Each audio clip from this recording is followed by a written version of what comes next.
Alexander Reeves did not remember when he stopped running and started stumbling, only that the cold October air sliced through his lungs as if it wanted to carve him open from the inside. Central Park was nearly empty at this hour, a vast stretch of wet leaves and dim lamps stretching between silhouettes of trees swaying in a restless wind. His polished shoes slapped against the pavement in uneven rhythms, one almost dragging behind the other because every muscle in his body felt on fire.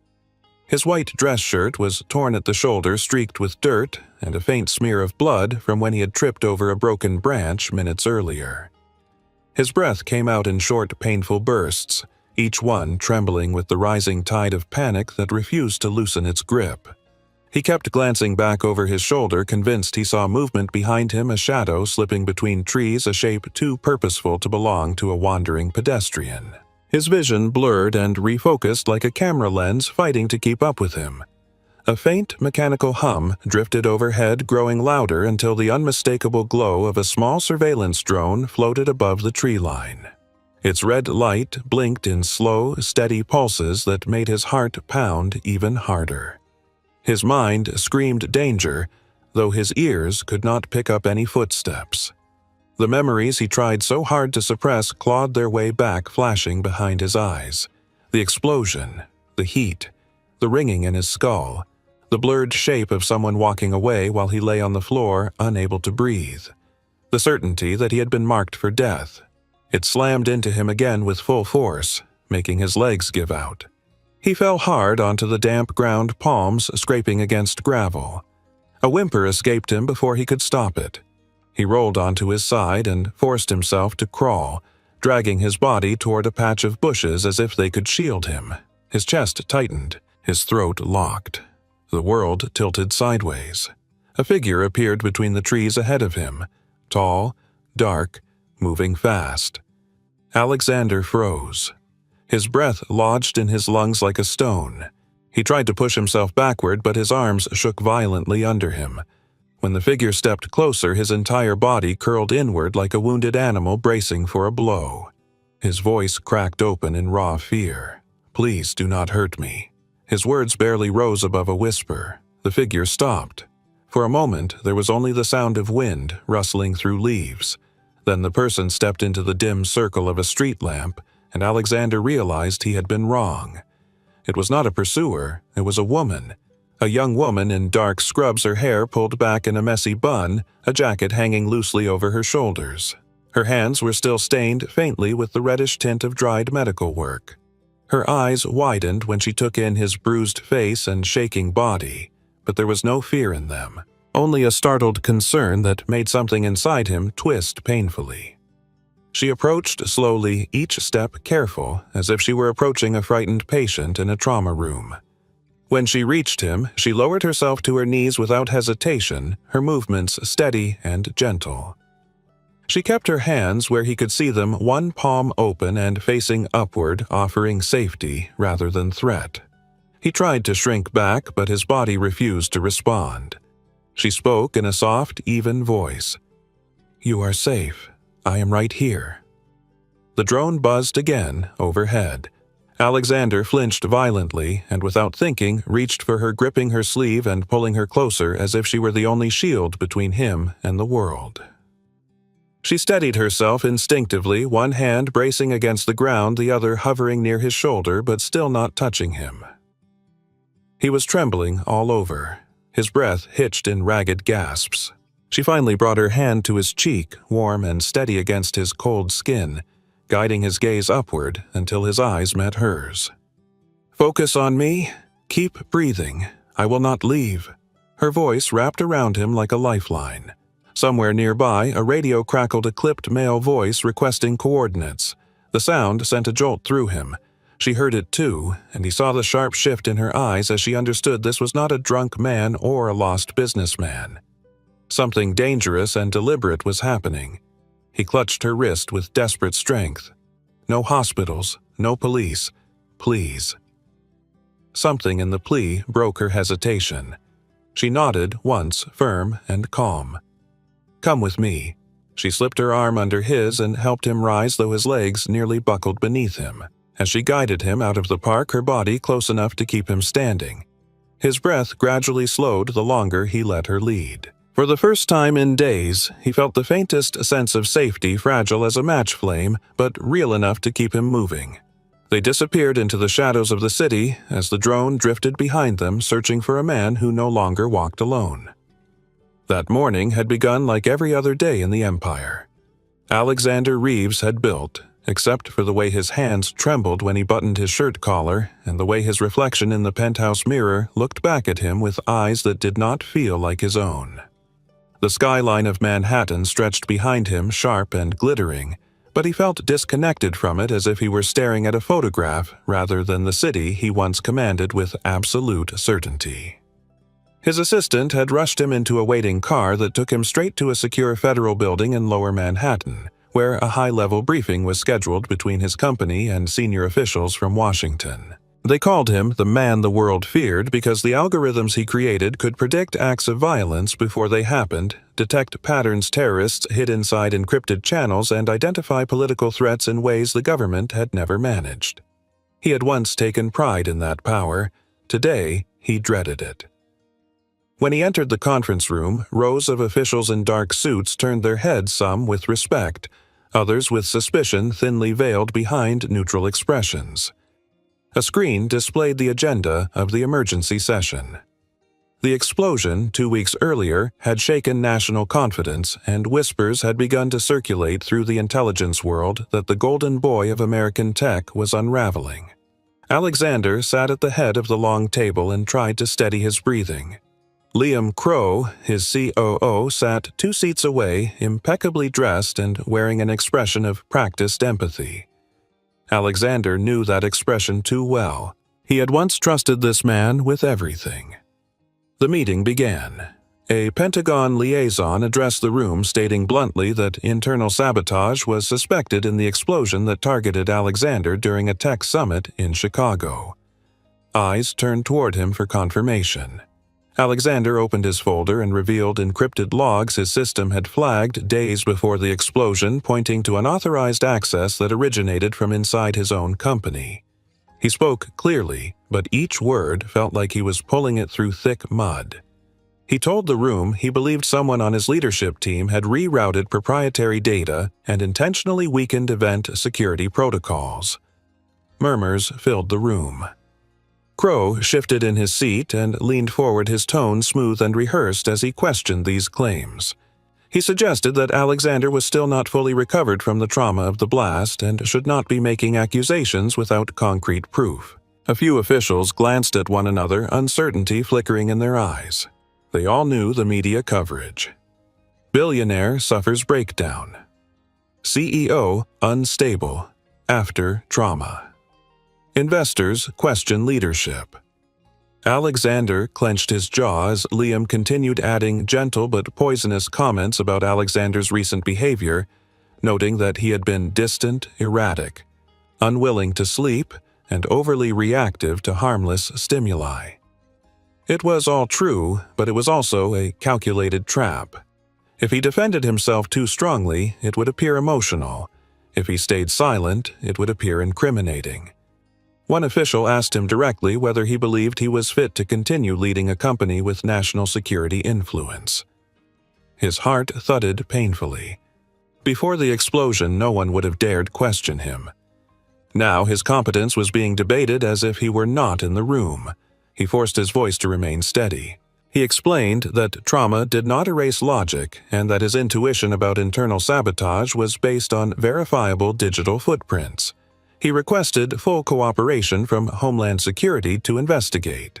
Crow immediately countered by suggesting that Alexander's interpretation of the evidence might be influenced by his condition. The word condition hung in the air like a gavel. Something inside Alexander cracked then, not loudly, not visibly, but silently in the way a foundation begins to split beneath a skyscraper. He stared at the table and tried to breathe. His chest tightened. The voices around him blurred. The fluorescent lights buzzed too loudly. Someone offered him water. Someone else whispered to Crow to let him rest, as if he were fragile glass. as if he were not the mind that had safeguarded half the nation's intelligence network. He excused himself quietly and walked out of the room before anyone could stop him. In the hallway, he pressed a hand to the wall, willing himself not to collapse. He made it into a restroom, locked the door, and splashed water on his face repeatedly. His reflection wavered in the mirror. His pupils looked too wide. His skin looked too pale. And then something happened that frightened him more than anything in that meeting. He stared directly at his own face and felt nothing. It was as if the person looking back at him was a stranger wearing his features. He whispered to the mirror, almost pleading, "Get it together. You know what you saw. You know who did this." But the panic built instead of fading. The walls felt too close, the air too thin. Outside in the hallway, he heard the distant echo of the building's security scanners and a burst of voices discussing the explosion again. The sound triggered the memory he could not outrun. The flash of light, the searing pain, the ringing that drowned out everything, the glimpse of a silhouette emerging from the smoke. A voice he recognized but could not place. Fear surged like a wave. He stumbled out of the building and into the street, ignoring the calls of his assistant. Taxis honked. Sirens wailed somewhere in the distance. The sensory overload pressed down on him until all he could think of was escape. He started walking, then jogging, then running full force as if the city itself were chasing him. He did not know where he was going until he found himself crossing into Central Park. He kept running until the world tilted and his legs failed him. Hours later, he would remember flashes of the descent, the sound of leaves underfoot, the cold seeping into his clothes, the certainty that someone was behind him, someone who wanted him gone, and then a pair of gentle hands pulling him back from the edge. But in that moment, all he could see in the mirror was a man who no longer recognized the world he once controlled. Maya Hart pushed her apartment door open with her shoulder while keeping one steady arm wrapped around the trembling man leaning into her. The hallway lights flickered as they stepped inside, the faint scent of peppermint tea and laundry detergent filling the small space. Her apartment was modest, a second-floor walk-up in an old Brooklyn building, the kind where radiators hissed in winter and floorboards creaked with personality. Warm, yellow lamps cast a soft glow over the living room, illuminating a worn brown couch stacks of medical textbooks and a tiny kitchen whose counters were cluttered with meal prep containers from her week of night shifts. Alexander sagged against the nearest wall, sliding down until he sat on the hardwood floor with his knees drawn up. His hands shook uncontrollably. His breathing was too fast, too shallow. Maya locked the door behind them and placed her keys on a hook beside the light switch.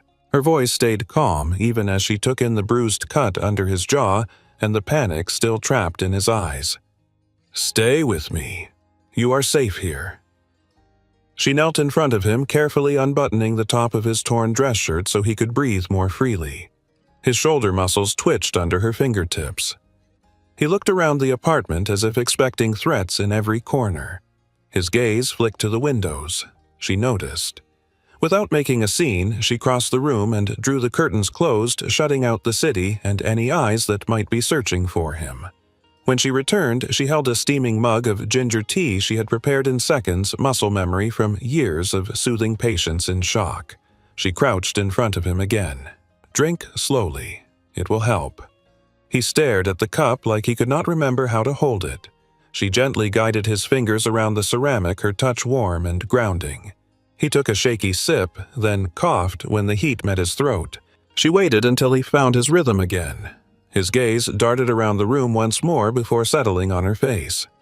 He looked like a man trying to piece the world back together by studying the only stable thing left in front of him. A key turned in the lock of the second bedroom. A moment later, Ethan, her younger brother, emerged wearing headphones around his neck and an oversized hoodie. He froze when he saw the stranger on their floor. His brows shot up.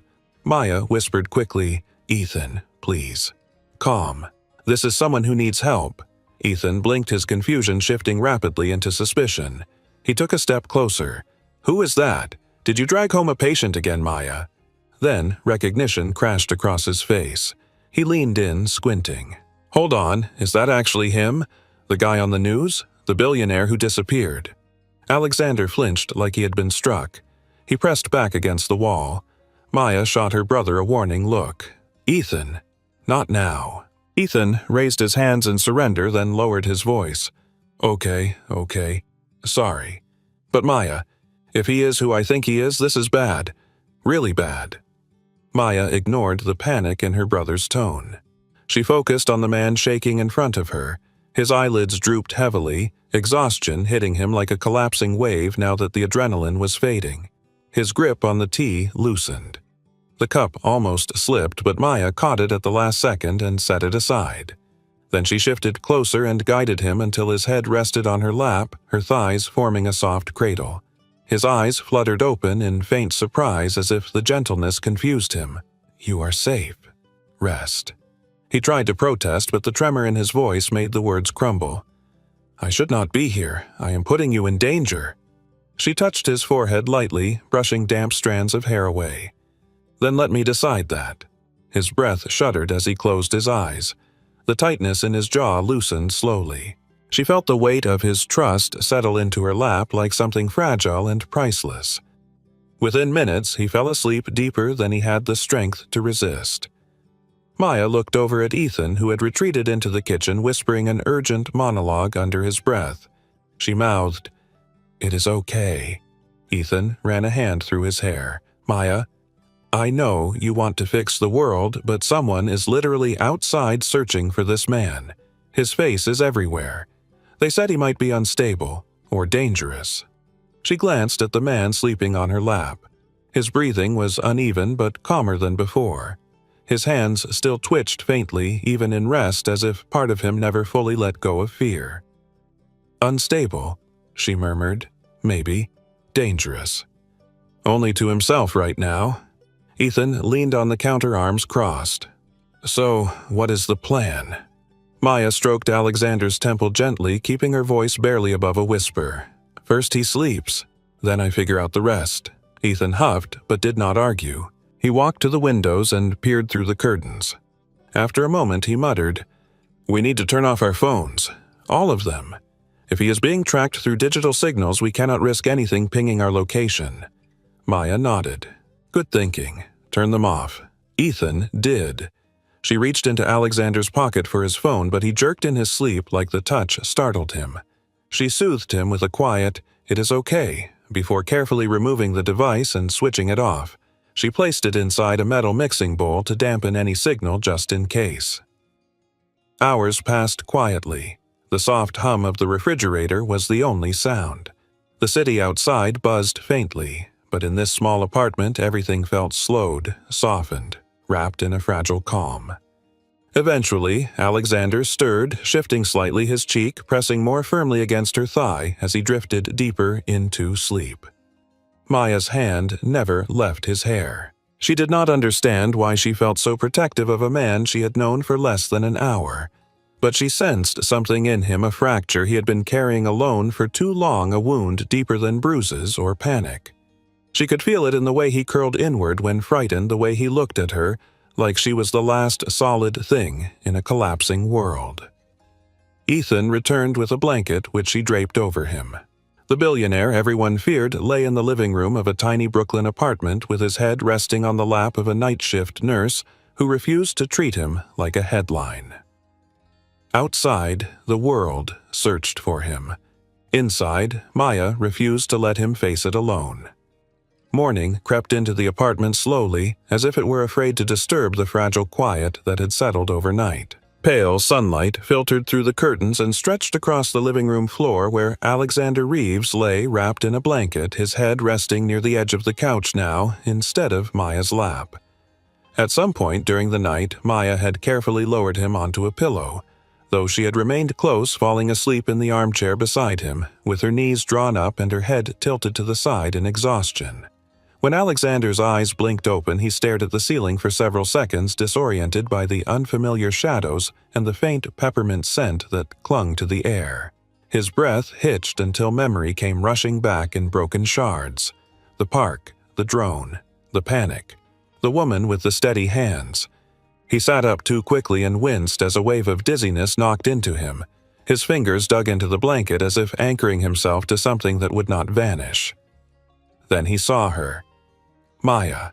Her hair had loosened from its bun overnight strands falling across her cheek as she slept curled awkwardly in the chair, one arm hanging over the side. She looked peaceful in a way that made his chest tighten. He noticed something else too. She had draped her jacket over him at some point as an extra layer of warmth. A gesture so simple, yet so disarming, he felt it like a blow. Slowly, he swung his legs off the couch. His feet touched the floor. The wooden boards were cool beneath his skin. He moved cautiously like someone who did not trust the space around him yet. His gaze drifted back to her. Without fully understanding why, he reached out and adjusted the edge of the blanket that had slipped from her shoulder. His knuckles brushed against her sweater lightly. She stirred. Her eyelashes fluttered before her eyes opened in groggy confusion. She straightened suddenly when she fully registered the man standing inches away. "You are awake?" She rubbed her eyes and sat forward. "How do you feel?"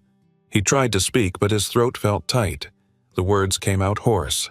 "Better, I think." Maya gave a small, relieved exhale.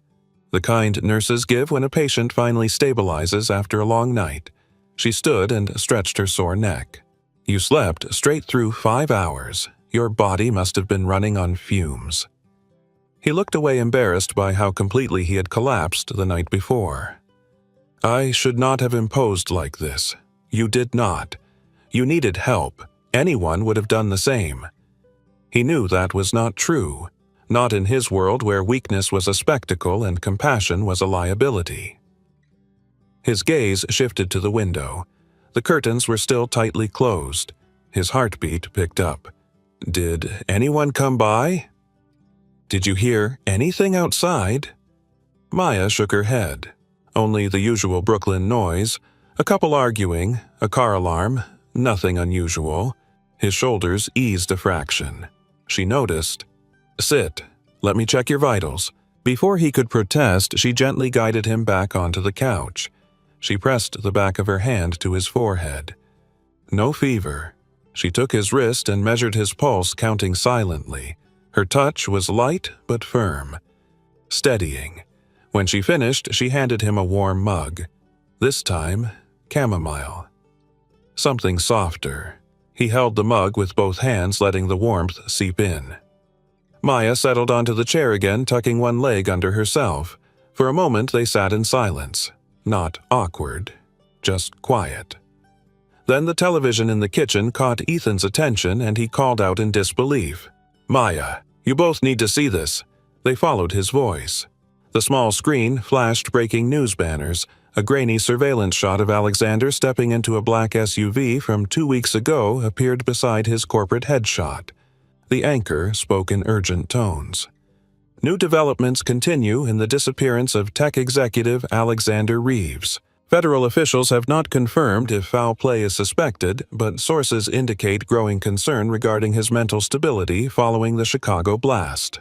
Additional commentary speculated about his role in security failures. Ethan muted the TV. "This is getting worse. They think you are either missing guilty or losing your mind." Alexander braced himself against the counter. The world he built was turning against him piece by piece. He swallowed hard. "I should go. Being here puts both of you at risk." Maya folded her arms, refusing to move. "Go where you cannot return to your company. You cannot walk into a police station. And based on last night, someone is absolutely looking for you." He met her eyes. They held steady, unwavering. "You saved me. I will not drag you deeper into this." She stepped closer, her voice low and steady. "You are not dragging me. I am choosing this." He blinked. The word choosing struck him with unexpected force. Maya glanced toward the living room. "You said someone inside your company is involved, someone powerful. That means you cannot face this alone." He let out a tired, bitter laugh. "Alone is all I have known for years." She shook her head slowly, watching him like she could see straight through the armor he once wore. "That is the problem." Ethan grabbed his jacket. "Before we brainstorm, we need breakfast. And maybe a plan that does not involve hiding in our living room forever." Maya rolled her eyes affectionately, but nodded. The normalcy of their interaction grounded Alexander in a way he had forgotten was possible. When she turned to him again, her expression softened. "Sit. Drink your tea. Breathe." He obeyed before realizing he had. She sat on the edge of the coffee table facing him. She guided him through another breathing exercise. In for 4, hold for 2, out for 6. He followed her voice like a lifeline, and slowly the edges of panic receded. Their knees were almost touching. He felt the warmth of her presence. She looked at him with a gentleness that unsettled him more than any explosion. "You do not have to be the man the world fears right now," she whispered. "Just be the man sitting here. With me." Something in his chest loosened painfully. He lowered his gaze, unable to hold hers for long. The world outside still hunted him.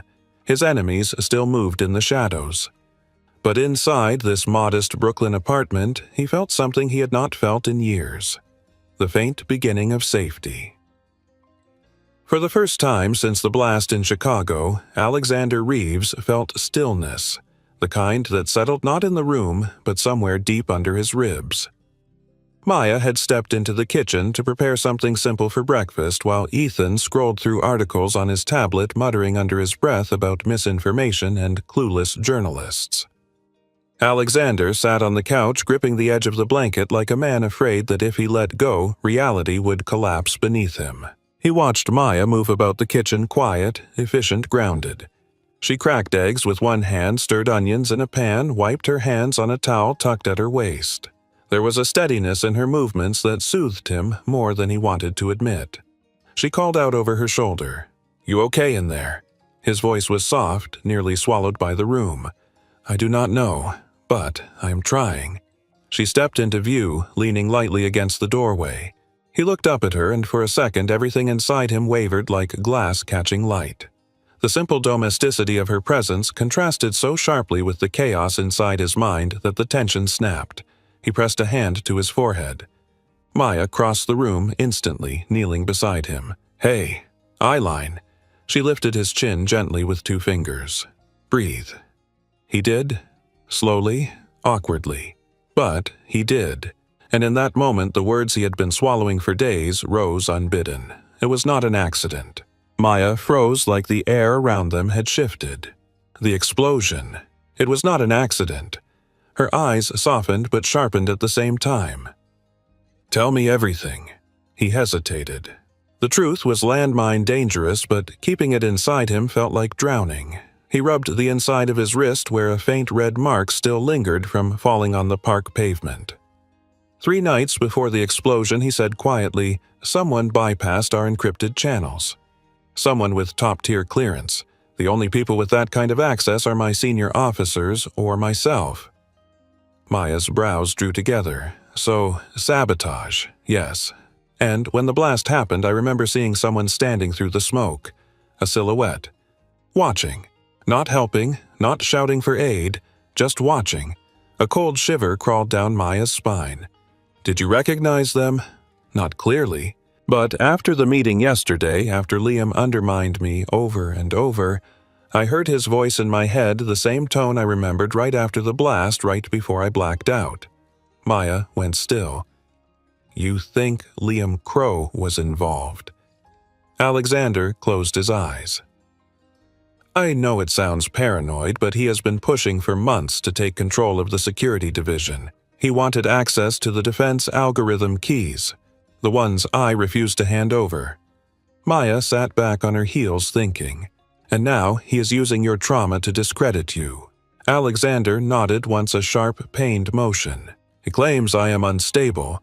He is framing me from the inside while hiding whatever he is doing behind closed systems." Her jaw tightened with quiet fury. "You are not unstable. You are traumatized. Those are not the same thing." He swallowed hard. The room blurred a moment. His hand shook slightly and she steadied it with both of hers. When her palms wrapped around his fingers, something in him cracked open. The confession slipped out quieter than a breath. "I do not remember the last time someone touched me gently." Maya blinked.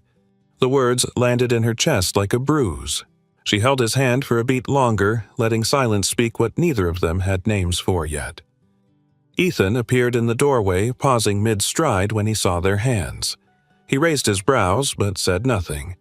Instead, he set his tablet down on the coffee table. "You both need to see something." He tapped the screen. The article displayed an internal leak claiming Alexander had been mentally unfit for months before the blast. Anonymous sources within Reeves Security Intelligence suggested he suffered hallucinations and paranoia. Another article accused him of hiding financial irregularities. Alexander stared at the screen as if it were showing him his own execution notice. Ethan continued reading. "And there is more. People online are speculating that you staged your disappearance to manipulate the market." Maya's anger flashed. "This is coordinated. Someone is flooding the media with noise to drown out the truth." Alexander leaned back, his breath unsteady. "They are painting me as the villain before I can gather proof." Maya's voice softened. "That is why you cannot do this alone." He looked at her long enough for something unspoken to pass between them, something that frightened him more than any threat outside that apartment. Trust, real trust.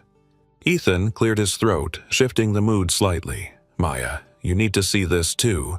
He held up a printout he had been annotating. "I dug into the explosion logs. There is a missing 5-minute block where all external sensors were disabled." Maya frowned. "That cannot be accidental." Alexander shook his head. "Only someone with equal clearance to mine could override the sensors. Which means Liam, or someone working for him." Ethan tapped the page. "Or someone framing both of you." Maya's hand tightened around Alexander's. Whether he noticed or not, his thumb brushed the side of her palm. A subtle electric moment passed between them, something fragile and growing. Maya's voice dropped to a whisper. "Alexander, I believe you." He looked at her with an expression that felt painfully raw. "Why? You barely know me." She brushed a loose hair from her cheek. "Because you looked at me like someone who has been holding the world up alone and finally let it fall. Because truth does not tremble, but trauma does. And because nothing inside you last night felt like a lie." His breath caught, jerked, startled by the depth of her certainty. He lowered his gaze, but she caught his chin again, lifting it gently. "You do not have to keep breaking alone." He inhaled a slow, shivering breath. The city outside hummed, unaware of the quiet unraveling in this tiny apartment. For the first time in weeks, Alexander felt something uncoiling inside him. The first thread of connection pulling taut between two lives that had collided by accident, fate, or something dangerously close to both. The first sign came quietly, almost too quietly, like danger testing the edges of the air before stepping fully into the room. Maya had just finished cleaning the breakfast dishes when Ethan's voice cut through the apartment with an abrupt sharpness. "Maya, come here. Now." She hurried to the window where Ethan stood frozen, one hand gripping the curtain, the other pointing down at the street. Parked directly across from their building was a black SUV. Not unusual in New York, but this one had engine-running lights on and two silhouettes in the front seats who had not moved for nearly 20 minutes. Ethan whispered, "They are watching the building." Alexander stiffened instantly. His breath stuttered. He stepped back from the window as if the glass might burn him. His pulse raced beneath his skin. "That is one of ours. Company fleet vehicle. I recognize the headlights pattern." Maya's stomach dropped. "So they already know he is alive."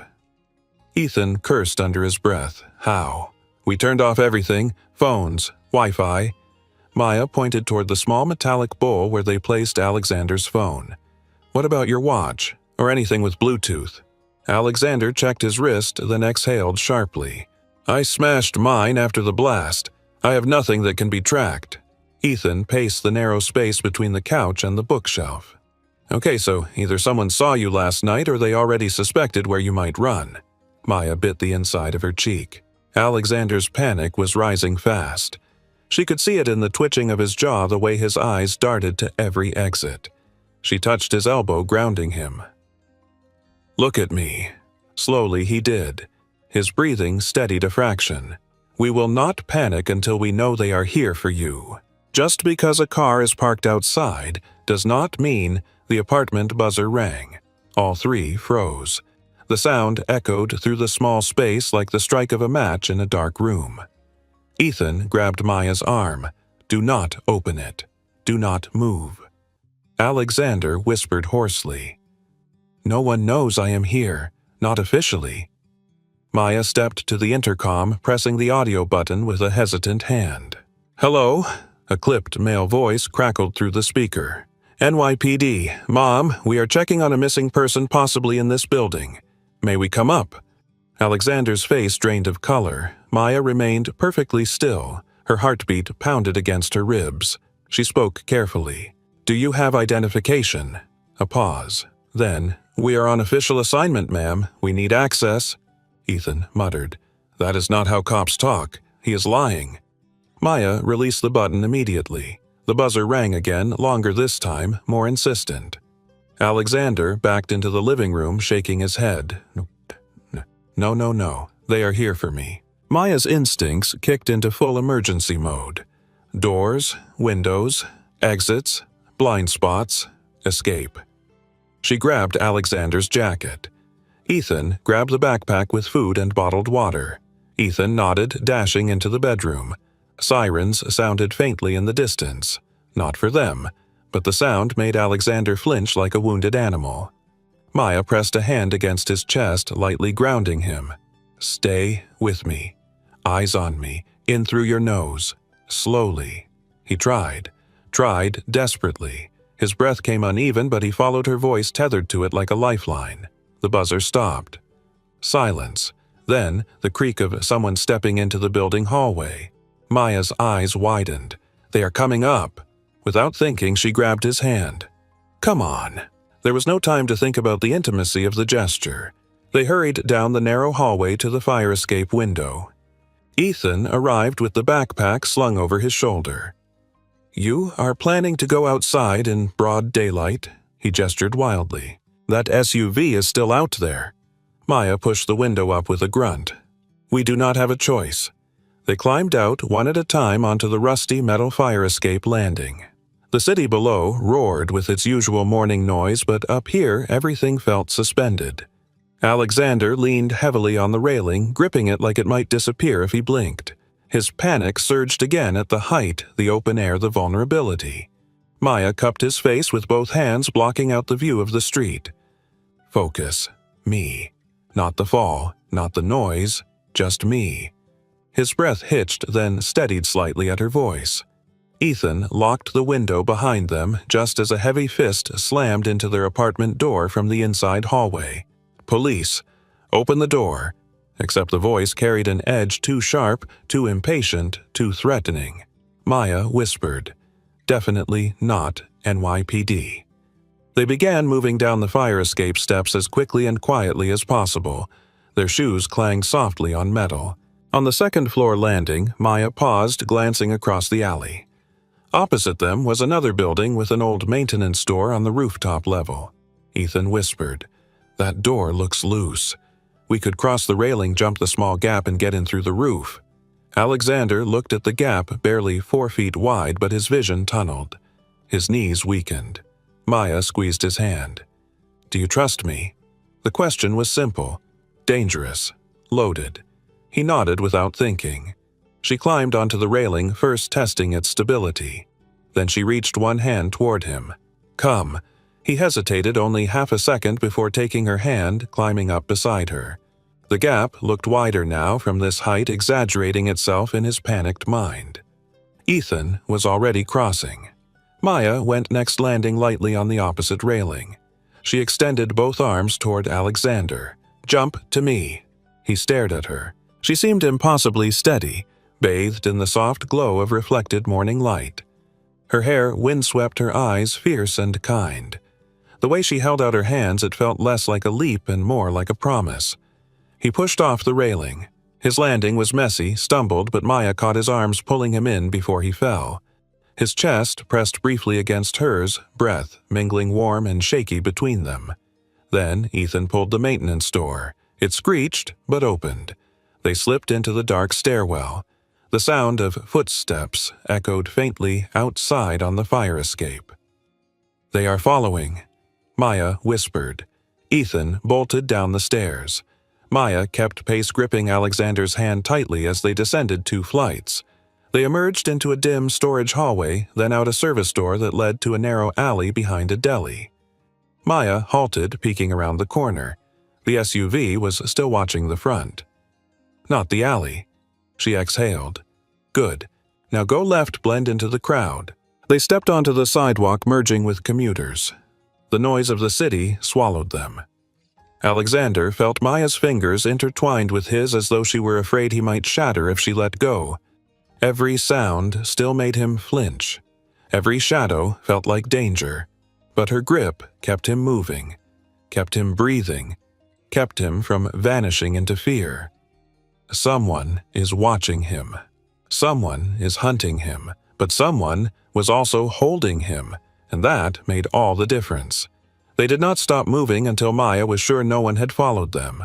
By the time they reached the quiet residential block near Queens Boulevard, Alexander's breath had already begun to fray at the edges again. The constant noise of traffic, the rumble of subway tracks beneath the pavement, the sudden flare of a car horn. All of it pressed against his senses like invisible hands. Maya guided him into the basement entrance of her friend Janelle's townhouse, a place she often used to store extra medical gear and emergency supplies. It was nothing more than a converted laundry room with stone walls and shelves of cleaning products, but it was safe, quiet, dim, and isolated from the street. She locked the door behind them. Ethan dropped the backpack and leaned against a shelf, panting. "If that was Crow's men, we are in way over our heads." Maya ignored him, her eyes locked on Alexander. He stood motionless near the wall, shoulders drawn tight, hands curled into trembling fists. His breath came too fast, too shallow. She recognized the shift instantly. The way his gaze darted around the room as if searching for exits, the way his chest rose too quickly, the way his fingers twitched like they were losing sensation. He whispered, barely audible, I cannot breathe." Maya stepped slowly toward him. "Alexander, look at me." His knees buckled slightly. He pressed a hand against the wall to steady himself. His eyes were unfocused, glassy, trapped in a place far away from this dim basement. The sound of the explosion replayed in his mind like a loop. The flash of fire, the ringing in his skull, the suffocating heat, the smoke, the certainty of death, and then the silhouette, watching, always watching. His breath cracked into a sharp gasp.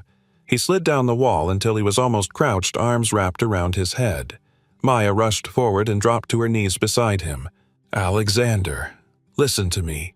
You are here. You are not there." But he didn't hear her. His world had collapsed inward. He was back on the floor of that convention hall, lungs burning, ears bleeding, waiting for the final blow that never came. The panic swallowed him whole. Maya cupped his face with both hands, forcing his gaze toward her. His eyes were wild, unfocused, wet with a pain that had nothing to do with physical injury. "Alexander, my voice. Follow my voice. His breath hitched violently, his chest locked, his fingers clawed at the floor. She leaned closer, her forehead almost touching his. "Breathe with me, now." Her voice was low, steady, textured with calm he could anchor to. "In." She demonstrated. Slow, controlled. He tried, failed. Tried again. Out. Again. With me. "I am right here." Ethan hovered anxiously nearby, but Maya shot him a quick glance, telling him silently to stay back. This was not something he could step into. This was a wound deeper than anything stitches could close. A sound escaped Alexander, broken and small, the sound of a man who had carried too much for too long. Maya moved even closer, wrapping her arms around him. Not tight, not trapping, just enough to remind him he was not alone in the darkness. His forehead pressed against her shoulder as another wave of panic tore through him. Maya kept her palm against the back of his neck, fingers lightly threading into his hair, grounding him with human warmth. "Listen to my heartbeat." He inhaled, sharply trembling. "Feel it. Count it. You are not dying. You are safe. With me." Slowly, painfully, his breathing began to sync with the rhythm of her chest rising and falling against him. His rigid muscles softened by degrees, his hands unclenched. The air returned to him in small, uneven pieces. He clung to her shirt as if it were the only real thing left in the world. Maya slid down further until she was sitting fully on the ground, pulling him gently with her so he could curl into her chest. She stroked the back of his head as steady as a metronome. "It is okay. You are okay. I am not leaving you." His voice cracked open, barely audible. "Do not leave me, please." Maya felt her throat tighten, but her voice remained steady. "I stay. I choose to stay." Those words landed inside him with a force he could not describe. Something fragile cracked open. Something long frozen began to thaw. He drew a shaking breath against her collarbone, the warmth of her anchoring him to the present moment, brick by brick. In the dim basement, lit only by a weak bulb, the billionaire the world feared sat trembling in the arms of a night shift nurse who refused to let him drown in memories. Time moved slowly. The panic ebbed little by little until Alexander's breathing stabilized into a heavy, exhausted rhythm. His forehead remained pressed to her shoulder. His fingers curled weakly into the fabric of her sleeve. Maya didn't move even when her legs began to ache from the weight. She held him steady and patient, letting silence fill the spaces words could never reach. Finally, he exhaled one long, shaky breath and whispered into her shoulder, "I am sorry." She shook her head. "Do not apologize for being human." He closed his eyes at that, his chest tightening with something painfully tender. No one had ever said those words to him, not his board, not the press, not the men who wanted his algorithms, not even the friends who loved his power more than him. She pulled back slightly just to lift his face in her hands. His eyes were red, unfocused, vulnerable in a way she suspected he hated, but could not hide. "Look at me. Really, look." He did. And the moment their eyes met, something inside him settled like a storm losing its roar. Her thumbs brushed lightly beneath his eyes, smoothing hair from his forehead in a gesture so gentle it hurt. "You are not broken," she whispered. "You are hurt. That is different." His throat tightened. He didn't know how to respond because the truth in her tone was almost unbearable. For a moment, neither of them moved. The air felt charged with something intimate and fragile. Then Ethan cleared his throat awkwardly from across the room. So, not to ruin this moment, but we probably should not stay here too long." Maya shot him a glare. He raised both hands defensively. "I am just saying. They might track us again." Maya helped Alexander sit upright, though she kept a hand on his shoulder until she felt him steady himself. He wiped a trembling hand over his face. "I am sorry you saw that." She answered gently. "I am not." He looked at her startled. "It means you finally let someone see you." The billionaire swallowed hard. Something in him shifted. Quiet, but real. A step towards something he had not known he needed. Healing. The basement lights buzzed faintly, the single bulb swaying overhead as if the air itself trembled from the aftermath of Alexander's panic attack. Maya stayed close to him as they regrouped, her hand lingering near his shoulder, even after he steadied his breathing. She could feel the exhaustion radiating off him, the raw vulnerability still clinging to his expression, but beneath it was something sharper now. Determination. A man beginning to remember who he was, even if the world had tried to bury him beneath fear. Ethan pulled up his tablet again, swiping through feeds. The news cycle was accelerating and not in their favor. Every headline spiraled with speculation.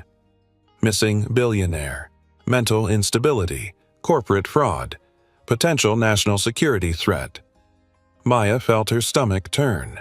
This was not random. Someone was orchestrating it. Alexander rubbed his temples, his voice low. "Liam is accelerating the narrative. He wants me discredited beyond recovery before I can expose him." Maya exchanged a glance with Ethan, both coming to the same realization. "This is character assassination on a national stage," Ethan muttered, "and the craziest part is people are eating it like candy." But the worst hit was still coming. The tablet buzzed with a new notification. Ethan clicked it. A video thumbnail filled the screen. Alexander sitting in a dim room, hands folded like a guilty man speaking into the camera. Maya's brows knit. What is that? Ethan hesitated, then pressed play. The video was designed to look like a confession. Alexander's digital likeness said in a deadened voice, "I admit my involvement in unauthorized arms transactions. I manipulated defense contracts for personal profit. I allowed the Chicago blast to occur to shift public narrative." Maya felt cold wash over her. That's not him. His voice, his face, the lighting. But the movements were off. Barely. Subtle, too subtle for the average viewer. Alexander stared, horror flooding his features. That is a deepfake, an extremely advanced one. Ethan threw his hands up. They are framing you for treason. Maya clasped a hand over her mouth as the video continued, perfectly timed with fabricated financial records and doctored security footage. Every piece locked together like a puzzle engineered for destruction. Comments were already flooding in online. He is done. Traitor. Lock him up. It was everywhere in minutes. Shared, embedded, clipped, weaponized. Maya's heart hammered. Who even has the resources to do this? Alexander whispered. Liam. Or whoever Liam is working with. He swallowed hard. I never should have let him near the classified algorithm files. Maya rounded on him. This is not your fault. He shook his head. My security protocols were supposed to be airtight. If the wrong people gain access to our predictive AI models, they can destabilize entire geopolitical networks. Maya placed both hands on his shoulders, forcing him to meet her eyes. Alexander, stop blaming yourself for the actions of a man who planned this. You are not responsible for his betrayal. His breath trembled as he exhaled, his gaze softening just enough for her words to steady him. Ethan paced the room. Okay. Let us think. If they convince the world you are guilty, then the second you step outside, someone will turn you in. Or worse. Alexander leaned against the shelves, pressing his palm flat against the cold metal. Then I should never have come here. I am putting you both in danger. Maya stepped toward him again, her voice firm. We talked about this. You do not get to decide for us. You are not a burden. You are not danger. You are someone who needs help, and I choose to help you. He closed his eyes, letting the words anchor him again. Ethan clicked into a separate feed suddenly. Oh, you are not going to like this. A live press conference was underway. Liam Crow standing at a podium suit, perfect voice grave. A grim performance.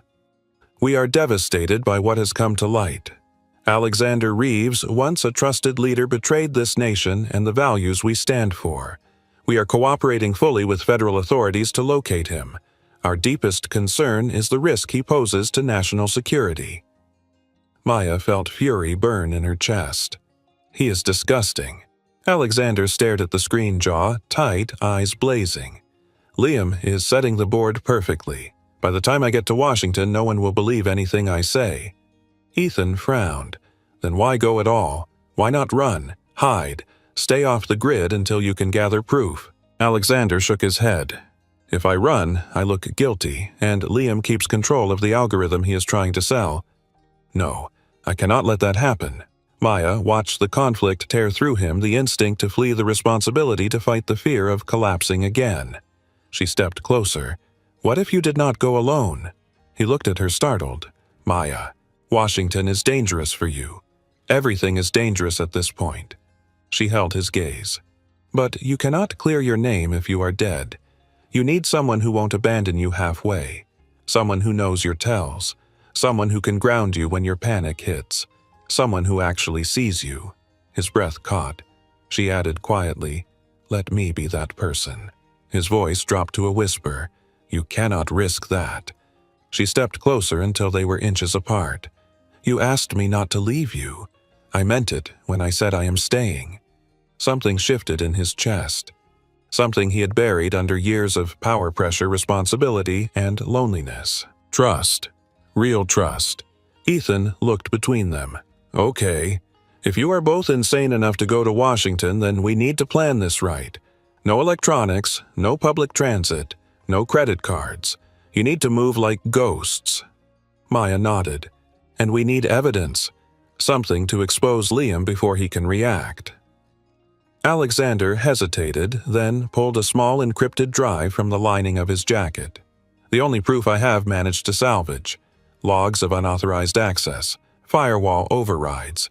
If we can get this to someone trustworthy in D.C., we might have a chance. Maya took the drive from his hand carefully like it was fragile. Or like he was. Her voice softened. Then we go, together. For the first time since the explosion, Alexander felt the faintest flicker of hope. Dangerous hope, but still hope. And in Maya's steady gaze he found the courage to face the truth lurking behind everything. Liam Crow was not just trying to ruin him. He was willing to burn the country to do it, and someone had to stop him. Someone who was no longer alone. The train to Washington, D.C., rattled beneath them as it sped south, carrying the three of them toward a storm that had already swallowed the nation's attention whole. Maya kept her hand on Alexander's knee the entire ride, not gripping, not holding, just grounding him with presence. Her thumb brushed lightly back and forth every few minutes whenever she sensed the stiffening of his muscles, the way his breath shortened whenever the train horn blared or the metal wheels screeched along a curve. Ethan sat across from them, a hoodie pulled low and a duffel bag clutched between his feet. He kept his eyes fixed on the window, though his reflection showed a flicker of worry each time he glanced at his sister and the man leaning into her touch more than he realized. When they finally arrived in the capital, the city buzzed with tension. News vans lined the streets around the Capitol building. Barricades blocked traffic. Police officers stood watch at every crosswalk as if expecting chaos at any second. The hearings were about to begin. Alexander pulled the hood of his jacket up farther, shoulders tight. Cameras were everywhere, lenses hungry as if trying to devour the story before he even stepped into the building. Maya leaned in close. Her voice a whisper meant only for him. "You can do this. You are not alone." Ethan adjusted the straps on his bag. We slipped through the south entrance. Less media. More security, though. Maya nodded. That is exactly what we want. They moved quickly through the cluster of reporters keeping their heads down. A few journalists shouted his name, recognizing his silhouette even beneath the hood. Alexander flinched each time, but Maya's steady touch kept him focused. They cleared the final security checkpoint, and for a moment the noise of the city disappeared behind thick government walls.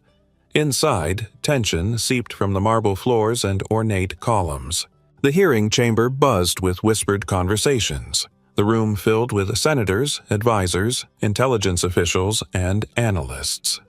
Screens displayed headlines framing Alexander as a national threat. His face, altered by deepfakes, played in silent loops behind the committee seats, each frame twisting public opinion further against him. He froze in the doorway. Every head turned. Conversations stopped. Cameras pivoted. For a moment, he could not breathe. His chest tightened and the edges of his vision dimmed. Maya moved instantly, placing her hand at the center of his back. The warmth of her palm steadied him just enough to step forward. Ethan whispered, "They are already judging you." But Maya whispered back, "Then let them judge the truth." Alexander swallowed hard and walked toward the witness table. The senators murmured. Some faces reflected pity, others scorn. A few barely concealed triumph. Liam Crow sat in the row reserved for corporate leadership. His suit, flawless, his posture immaculate, his expression carved into an image of solemn responsibility. But his eyes, cold and calculating. When Alexander's gaze met his, Liam lifted his brows ever so slightly in a silent taunt. "You are already defeated." Alexander looked away quickly and sat. Maya stood behind him, arms crossed, jaw set. Ethan stayed on her left, scanning the room for potential threats. The lead senator tapped the microphone. "This hearing will now examine evidence regarding Mr. Alexander Reeves and the alleged breach of national security." Alexander clasped his hands together, forcing them not to shake, but the tremor betrayed him anyway. Maya's hand rested briefly on his shoulder. The senator continued, "Mr. Reeves, before we begin questioning, do you wish to make an opening statement?" He leaned toward the mic. His throat felt raw. Yes. He inhaled sharply, then spoke. 2 weeks ago, I survived an explosion that nearly killed me. This was not an accident. My systems detected unauthorized access from inside my company. Someone with top-level clearance manipulated data to compromise national security. Murmurs rippled through the room. Liam maintained a stoic mask, but his fingers twitched once on the armrest. Alexander continued, "Since then, I have been hunted, framed. My image has been altered in a deepfake video to force the public to believe I am a traitor." More murmurs. One senator raised a hand. "Mr. Reeves, are you stating you are suffering hallucinations following the trauma?" Alexander's pulse spiked. The question hit him like a blade. The world stirred, voices blurring. Liam leaned forward, slightly smirking. Maya stepped closer, her fingertips lightly brushing the back of his chair. It was enough. Alexander inhaled. "I am stating I have PTSD, not hallucinations, and trauma does not negate truth." A hush swept the room. He reached into his jacket and placed the encrypted drive on the table. "This contains logs proving unauthorized access, firewall overrides, failed attempts to replicate my signature, all without my knowledge." A senator asked sharply, "And who are you accusing?" Alexander lifted his gaze. His eyes burned. Liam Crow. Gasps erupted. Cameras clicked. Senators exchanged startled looks. Liam rose with practiced indignation. "This is absurd. I have dedicated my entire career to protecting this nation." Alexander met his eyes. "Then why did you disable the Chicago security sensors 5 minutes before the blast?" A collective inhale filled the chamber. Liam's composure cracked for a split second. Maya saw it. Ethan saw it. The senators saw it. The lead senator leaned forward. "Mr. Crow, can you respond to that?" Liam's jaw tightened. "I will not dignify baseless accusations." But there was movement behind the chamber. Jenna Park, investigative journalist, entered with urgency, whispering to staffers and handing them a tablet. The senator received the device, glanced at the screen, and froze. It showed video files. Real ones. Not doctored. Liam exchanging encrypted messages with an unidentified organization. Liam pacing while discussing selling the predictive algorithm. Liam overseeing a transfer of classified data. The senator's voice carried through the room like a blade.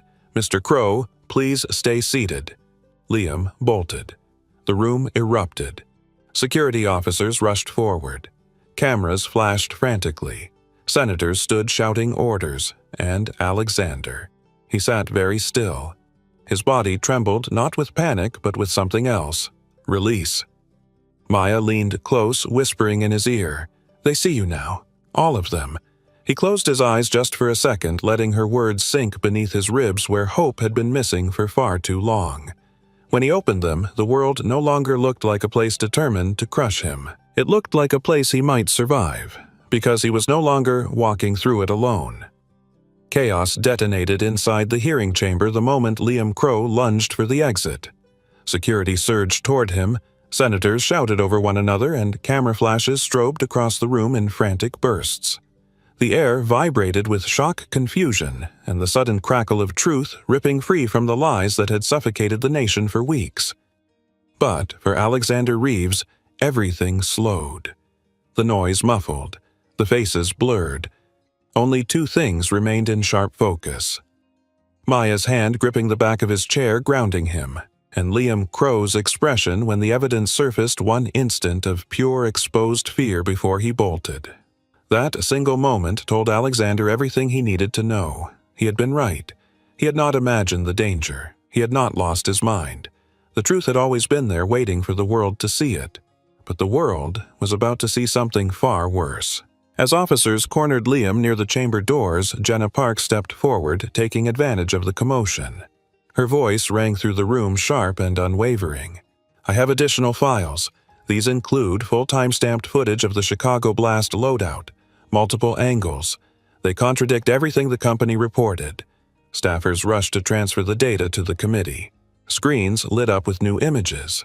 Video 1 showed Liam authorizing access to a restricted server. Video 2 showed him entering a room marked "No personnel allowed" with a coded badge. Video 3 displayed audio logs. Liam's voice negotiating a private deal with a foreign buyer. Maya felt Alexander's breath stutter. This was the betrayal he had warned everyone about, and they had silenced him for it. The committee chair slammed the gavel. "Order! Order! This hearing will continue. Officers detain Mr. Crow immediately." Liam made one desperate move attempting to shove through a cluster of aides, but security closed in and forced him to the ground. Cameras pivoted, capturing every second for the nation to witness live. Maya whispered, "It is ending. He is caught." But Ethan's sudden sharp inhale from behind her made her turn. "Maya, look." She followed his gaze. Liam was not looking at the senators or the security officers pinning him. He was staring directly at Maya. Not Alexander. Not the evidence. "Maya." His voice cut through the uproar like a blade.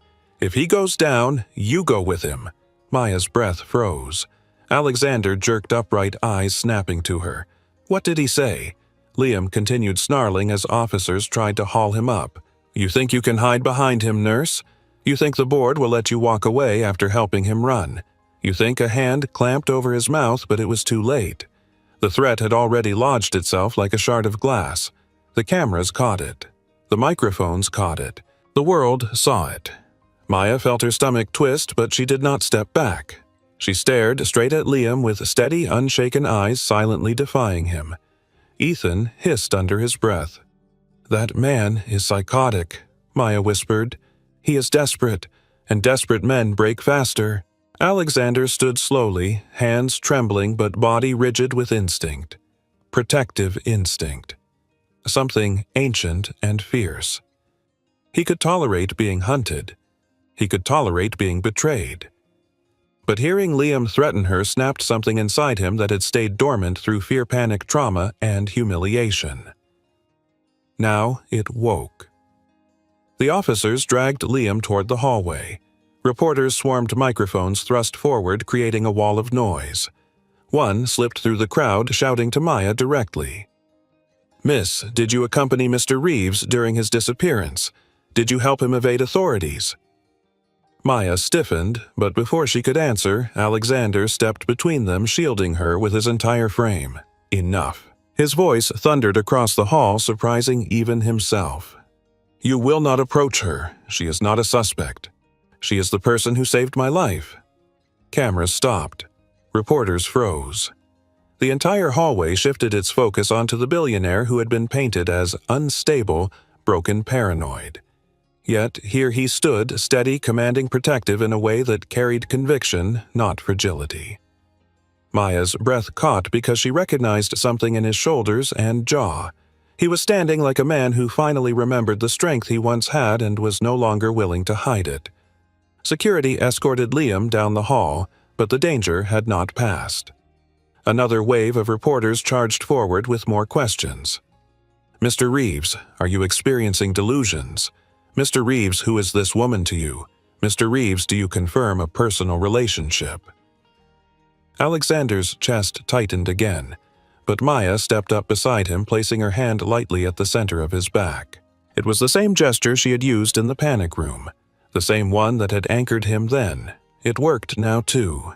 He inhaled deeply and addressed the reporters. "I will answer only one question." The hallway fell silent. Alexander continued, voice steady. "The woman behind me is Maya Hart. She is an ER nurse who saved my life when I was hunted by my own company. She is the reason I am standing here." The crowd erupted, renewed feverish interest in the intimacy of his tone. Maya felt warmth bloom up her neck. Ethan muttered, "Sir, you are trending," like instantly trending. But before the journalist could press further, security formed a barrier, escorting the trio toward a secure room. Inside, the door slammed shut, muffling the roar outside. Ethan exhaled loudly. Okay, that was insane. Maya leaned against the wall, catching her breath. She looked at Alexander. He was staring at the floor chest, rising and falling unevenly. "Are you okay?" she whispered. He shook his head slowly. "That was the hardest thing I have done in weeks." She stepped closer. "You did it anyway, because you needed to protect the truth, and protect me." He swallowed hard, eyes lifting to meet hers. "When Liam threatened you, something happened. Something I could not control." Maya understood. The instinct to protect does not come from logic. It comes from love. She did not say the last word out loud, but something in his expression suggested he heard it anyway. A knock sounded on the door. The committee chair entered. "Mr. Reeves, you are cleared. The committee believes your testimony. And with Ms. Park's evidence, Mr. Crow is being charged with national security violations." Relief washed over Alexander like a wave, but he could not fully feel it yet. Something inside him was still trembling. The chair added, "We will hold a press conference shortly. We want you present, if you are willing." Alexander hesitated. Maya touched his arm gently. "I will be right beside you." His decision formed instantly. "Then I will be there." The chair nodded and left. Ethan paced the small room, buzzing with adrenaline. "After today, your life is going to explode even more. Cameras everywhere, interviews, endless questions." Alexander responded quietly. "Then I want to leave right after the press conference. Leave the spotlight, the city, everything." Ethan blinked. "Seriously, yes, but only if Maya agrees." Maya's breath caught. Her voice came out soft. "Go where?" He stepped closer, away from the noise. "Somewhere quiet, somewhere I can breathe." He hesitated, then added with a raw truth he could no longer hide. "Somewhere you are." Her heart pounded. She opened her mouth, but before she could speak, an officer signaled them to move. The press conference was ready. They filed out. The hallway was calmer now, security restored order. But the air still carried the electricity of a nation watching. Maya glanced sideways at him. "Ready?" "No," he said honestly, "but I am ready to not face it alone." She offered her hand discreetly. Despite the cameras, despite the world watching, he took it. Their fingers intertwined. It was not dramatic, not public, not performative. It was something else. A silent promise. When they stepped toward the podium, the lights brightened, the microphones activated, and thousands waited to hear the truth from the man who had been buried beneath lies. Maya stood behind him. Ethan stood beside her. Alexander spoke, calm, clear, whole, and for the first time in weeks, the world listened. The press conference ended in a blur of lights, voices, and 1,000 questions thrown into the air like sparks from a burning match. Reporters clamored for more details about the scandal. Analysts dissected every angle on live broadcasts, and the entire country watched as a billionaire once believed to be a criminal stood vindicated before them. But when the final statement was made, when Jenna Park handed the authenticated evidence to federal agents, when Liam Crow was escorted away in handcuffs, when the cameras finally lowered, Alexander Reeves felt something he had not felt in years. Silence. Not the suffocating silence of fear, but a fragile quiet that felt like the beginning of something new. He stepped away from the podium, body heavy with exhaustion, adrenaline dissipating like fading static. Maya was already there waiting for him. She did not smile. She did not congratulate him. She simply touched his arm with the same gentleness she had used since the night they first collided in Central Park. "You did it." Her voice was soft enough to barely reach him above the murmuring crowd. His throat tightened. "I did not do it alone." Ethan joined them, his voice buzzing with disbelief. "Dude, that was insane. You went full moral warrior out there." Alexander let out a quiet breath that might have been a laugh, or might have been relief cracking through his ribs. But Maya noticed what he could not hide, the tremor returning to his hands. She stepped closer. "Let's get you somewhere calm, away from all of this." Away turned out to be a small private room in a secure wing of the federal building, a place normally used for protected witnesses or high-ranking officials in need of respite. It was quiet, dimly lit, and mercifully empty. When the door closed behind them, an almost sacred stillness filled the space. Alexander sank into a chair, elbows on his knees, head bowed. Without thinking, Maya knelt in front of him, her hands gently wrapping around his. The gesture startled him, almost breaking him open again. He whispered hoarsely, "I thought I would fall apart on that stage, but you didn't." Her thumbs brushed soothing circles against the back of his hands. "You stood there and chose truth even when your voice shook. That is strength, Alexander, not whatever the world calls power." He looked at her eyes, dark with exhaustion and something deeper, something fragile, something blooming quietly in the spaces trauma had hollowed out. "I keep waiting for the breaking point, the moment everything collapses again." Maya shook her head slowly. "Healing is not linear. You will still tremble, you will still panic, but you are not walking through it alone anymore." He drew in a shaky breath. "When Liam threatened you..." Something inside me snapped. I could not let anything happen to you. Her heartbeat kicked hard against her ribs. "You protected me because you're human, not because you owe me anything." He stared at her with an intensity that made the room feel warmer. "But I do owe you, more than I can ever repay." She placed a hand lightly on his cheek. The skin beneath her palm felt warm, alive, vulnerable. "You don't owe me anything for being human either." Something moved in his expression, a quiet surrender, a letting go, a becoming. She withdrew her hand slowly and stood. "You need rest, real rest, not the collapse kind, the intentional kind." He nodded, but he did not move. His body remained heavy, grounding him to the chair as if fear of the world outside still hovered just beyond the door. She understood. Trauma rarely disappeared simply because the truth finally won. Ethan excused himself to give them space, promising to check on transportation soon. The room grew even quieter. Maya pulled a blanket from a shelf and placed it over Alexander's shoulders. Instead of thanking her, he looked up with a weary half-smile. "Will you sit with me?" She did, in the chair beside him, close enough that their knees brushed lightly each time one of them shifted. For several minutes they said nothing. The silence was full but gentle. Eventually, he spoke. "I am stepping down. From the company." Maya turned to him. "Are you sure?" "Yes. The board will demand it anyway, and I cannot return to a place built on pressure and expectation that suffocated me. A place where no one saw me unless I was producing results." She watched him with quiet understanding. "What will you do instead?" His eyes drifted toward the small window where only a sliver of sky could be seen. "I want to help people who live with what I do, panic, trauma, and the feeling of being hunted by your own past. A foundation maybe, something real, something meaningful." Maya's breath softened. "That sounds like healing." He shifted his gaze back to her. "And what about you? What do you want?" She blinked, surprised by the question. "I want..." Her voice faltered. He waited patiently for her to continue. "I want to be where I am needed, where I matter, where I can help someone breathe again." He let out a breath that nearly trembled. "You already do, for me." Their eyes locked.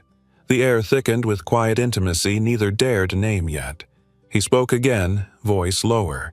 "When you touched me earlier during the panic episode, I could feel the world returning piece by piece. That has never happened before." Maya felt her throat tighten. "That's because you finally let someone anchor you." His gaze softened. "Then let me say this clearly. I do not want a life without you in it." Silence.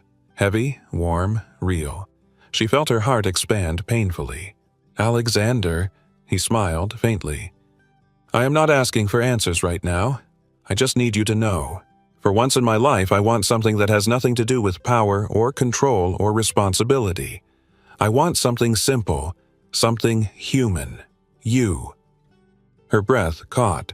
She reached for his hand. Their fingers intertwined naturally as if they had always known each other.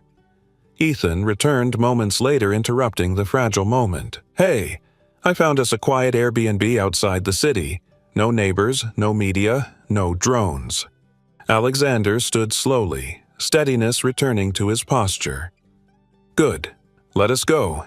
But before they left the room, Alexander turned to Maya, one last time, his voice barely above a whisper. Thank you for seeing me.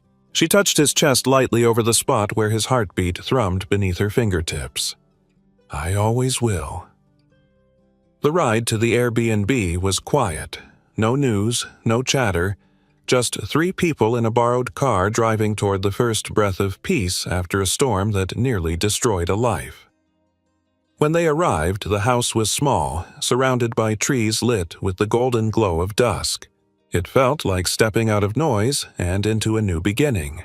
Inside the dim living room, Maya helped Alexander remove his jacket. He looked around the quiet space and exhaled a breath that felt like the first clean inhale he had taken in months.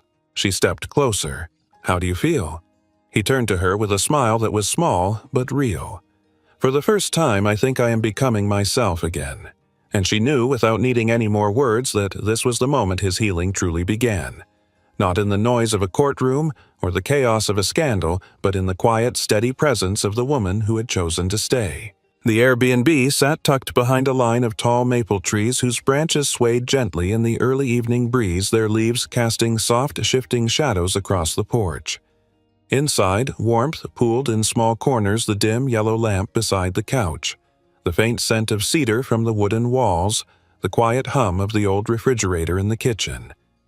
It felt like a sanctuary carved out of a world far too loud. Alexander stepped into the living room and let silence settle over him. It did not feel threatening anymore. For once, silence felt like permission to breathe, to slow down, to exist without fear pressing claws into his spine. He moved to the window. Beyond the trees, the sky glowed gold and amber as the sun dipped behind the distant horizon. He stood there for a long moment until Maya appeared beside him holding 2 steaming mugs of tea. Chamomile again. Gentle, soft, healing. She handed one to him, and for a second their fingers brushed. He did not pull away this time. His voice was quiet. You have stayed with me in every moment where I was falling apart. Maya smiled softly. You were not falling apart. You were finding your way back to yourself. He took a slow sip of tea.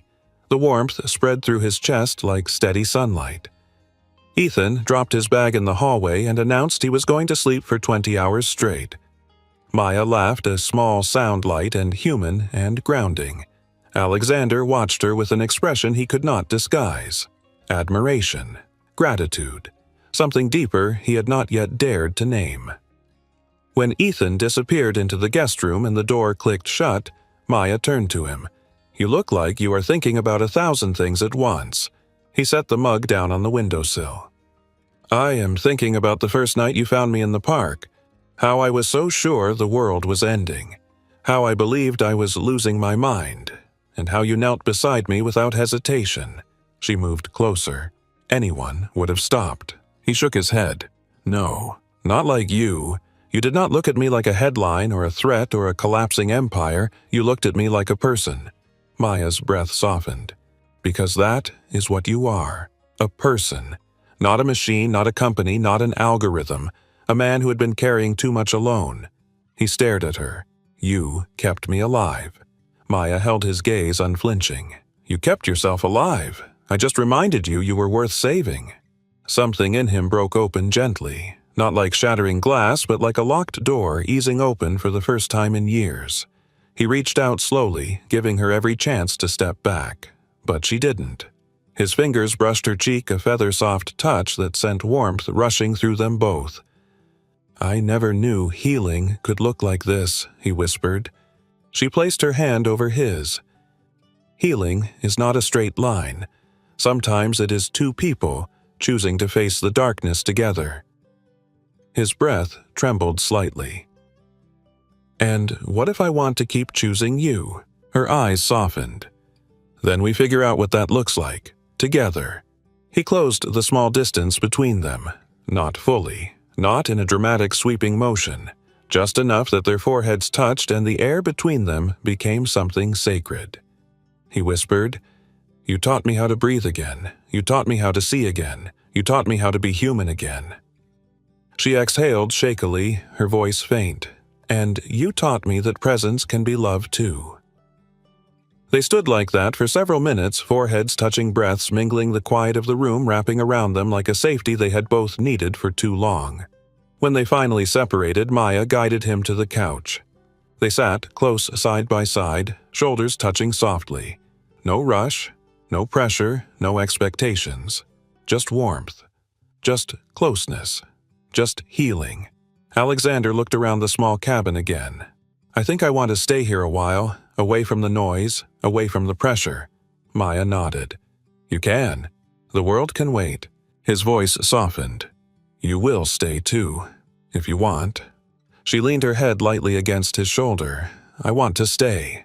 His arm moved almost unconsciously to wrap around her, pulling her gently against him. She fit into the space beside him as if the universe had carved that place specifically for her. At some point, Maya's fingers intertwined with his. Their palms fit perfectly. A grounding. A promise. Outside, the wind carried the scent of autumn through the trees. Inside, two hearts began rewriting themselves quietly. In the days that followed, Alexander filed his official resignation from the company. He released a calm, steady statement thanking the employees, acknowledging the damage and affirming his focus on healing and rebuilding his life. The media reacted as expected: shock, speculation, endless analysis. But he did not read any of it. Maya kept the news off the entire time. Instead, she taught him grounding techniques, cooked simple meals, coaxed him into laughing at Ethan's sarcastic jokes, and walked with him in the woods behind the cabin whenever the memories threatened to claw back into his mind. And each time panic flared, each time the world tried to tighten its grip on him again, Maya's hand found his and anchored him. Always steady, always soft, always there. One evening, as the sun dipped low and painted the whole world in amber, Alexander and Maya sat on the small wooden bench behind the cabin. The leaves rustled softly overhead. His voice was barely a breath. "Maya, yes." He reached into his pocket and pulled out a folded sheet of paper. "I have been working on something." She opened it gently. It was a proposal, simple, quiet, heartfelt, for a foundation dedicated to helping first responders, veterans, and civilians suffering from PTSD. Her eyes softened. "This is beautiful." He looked at her. "You inspired this." She placed a hand over his. "Then, let's build it together." Alexander inhaled deeply, the cool air steadying him. "You saved me." She shook her head. "No, you saved yourself. I just walked with you while you did it." He stared at her, his voice raw and full of truth. "Then, walk with me for a long time." She did not hesitate. Always. As the last light of day filtered through the trees, he leaned gently against her, and she leaned into him, both finding the quiet kind of love that did not need grand declarations or dramatic endings. Just presence. Just healing. Just two souls choosing each other in the simplest, purest way. For the first time in his life, Alexander Reeves was not the man the world feared. He was simply a man who had survived, who had healed, who had found love in the place he least expected. And for the first time in hers, Maya Hart knew without doubt that love did not always begin with fireworks. Sometimes it began on a cold night with a trembling whisper in a dark park. And sometimes, if you were brave enough to stay, it became something strong enough to save two lives at once. If you are still here with me listening to Alexander and Maya's journey unfold, piece by piece, then maybe you felt something in their story that tugged at your own heart. Maybe you recognize the quiet battles no one sees. Maybe you recognize the strength it takes to stand back up after the world has tried to bury you. Or maybe you simply believe, like Maya did, that no one deserves to face the darkness alone. Their story is not about billionaire power or dramatic twists, even though those moments shaped their fate. At its core, this story is about healing, about choosing to stay when someone is trembling, about seeing the human behind the headlines, about discovering that love is not lightning or fireworks, but the steady presence of someone who whispers, "You are safe. I am right here." So now it is your turn. Tell me something. Do you believe that a single moment of kindness from a stranger can change the entire direction of a life? Have you ever been the person who needed someone to kneel beside you and remind you to breathe again? Or have you ever been the one who stayed when it would have been easier to walk away? I want to hear your truth. Tell me where you are watching from, your city, your country, your tiny corner of the world. Tell me if this story found you on a quiet night or a loud afternoon.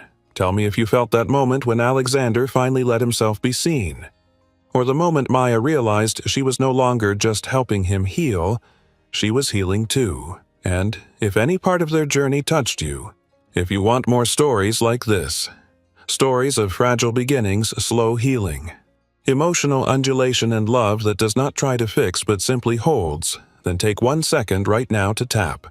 Like, tap, subscribe, and tap the little bell. It helps this small channel grow, and it tells me you want more stories where broken hearts are not judged, where trauma is not a weakness, and where love arrives quietly when it is needed most. And because this channel is not just about stories, but about connection.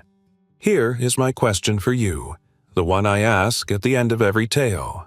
If you met someone on their darkest night shaking, afraid, convinced they were unworthy, would you stay like Maya did, or walk away like so many others? Type your answer in the comments. Stay or walk. Let us see how many hearts in this community still choose compassion in a world that often forgets it. And finally, if you want to support this story, share it with one friend, just one who might need a reminder that healing is possible, that they are not broken beyond repair, and that sometimes the right person arrives exactly when the world feels heaviest.